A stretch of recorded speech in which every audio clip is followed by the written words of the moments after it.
আসসালামু আলাইকুম, welcome back to my channel FR cook and blogs. গরুর পায়া বা নিহারি অনেকেরই বেশ পছন্দের একটি খাবার, তবে এটি রান্না করা একটু সময় সাপেক্ষ। আজকে আমি সহজ উপায়ে এবং অল্প সময়ে নিহারি রেসিপি শেয়ার করেছি। আশা করছি আপনাদের ভালো লাগবে।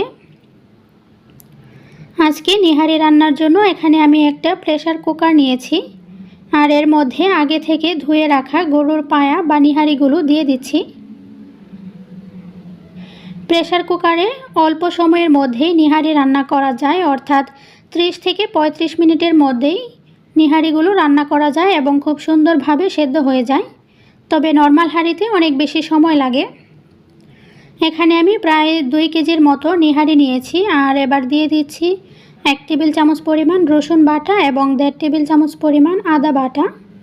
সাথে কিছু আস্ত গরম মশলা দিয়ে দিচ্ছি, যেমন দারচিনি, এলাচ, কালো এলাচ, গোলমরিচ, লবঙ্গ এবং তেজপাতা।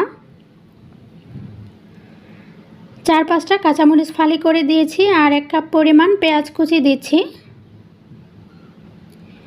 দিয়ে দিচ্ছি 1 চা চামচ পরিমাণ হলুদের গুঁড়া, 1 টেবিল চামচ পরিমাণ লাল মরিচের গুঁড়া, 1 চা চামচ পরিমাণ ধনিয়ার গুঁড়া, 1 চা চামচ পরিমাণ গরম মশলার গুঁড়া এবং 1.5 চা চামচ পরিমাণ জিরার গুঁড়া।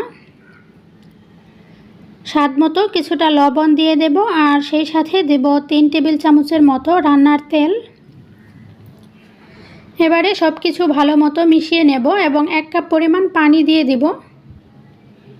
যেহেতু এখানে সবগুলো হাড়, তাই পানি ওঠার কোনো চান্স নেই। তো 1 কাপ পানি দিয়ে ভালো মতো মিশিয়ে এবার ঢাকনা দিয়ে ঢেকে এটাকে ঘড়ি ধরে 30 মিনিট রান্না করব। 30 মিনিট পর চুলাটাকে বন্ধ করে ভেতরের প্রেসার বেরিয়ে যাওয়ার পর ঢাকনাটা খুলে নিচ্ছি। এবার এর মধ্যে দিয়ে দিচ্ছি 1 চা চামচ পরিমাণ তেঁতুলের কাদ এবং 1 চা চামচ পরিমাণ চিনি। সামান্য পানি দিয়ে এটাকে গুলিয়ে তারপর আমি নিহারির মধ্যে দিয়ে দেব। আরও কিছুটা পানি দিয়ে তারপর এটাকে ঢাকনা দিয়ে ঢেকে আমি আরও 5 মিনিট রান্না করে নেব। আর এই 5 মিনিট রান্না করে নিলেই কিন্তু আমাদের নিহারি রান্নাটা পুরোপুরি কমপ্লিট। তো আমার টোটাল সময় লেগেছে মাত্র 35 মিনিট। দেখতে পাচ্ছেন এটা কতটা সফট হয়েছে। আর এই তো এরই মাঝে তৈরি হয়ে গিয়েছে খুবই মজাদার গরুর পায়া বা নিহারি রেসিপি।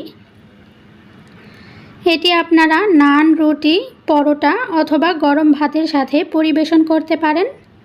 খেতে খুবই ভালো লাগে। তো আমার আজকের এই সহজ রেসিপিটি আপনাদের কেমন লেগেছে অবশ্যই কমেন্ট করে জানাবেন। ভিডিওটি ভালো লেগে থাকলে ভিডিওতে লাইক, শেয়ার, কমেন্ট করতে ভুলবেন না। সবাই ভালো থাকবেন, সুস্থ থাকবেন। আল্লাহ হাফেজ।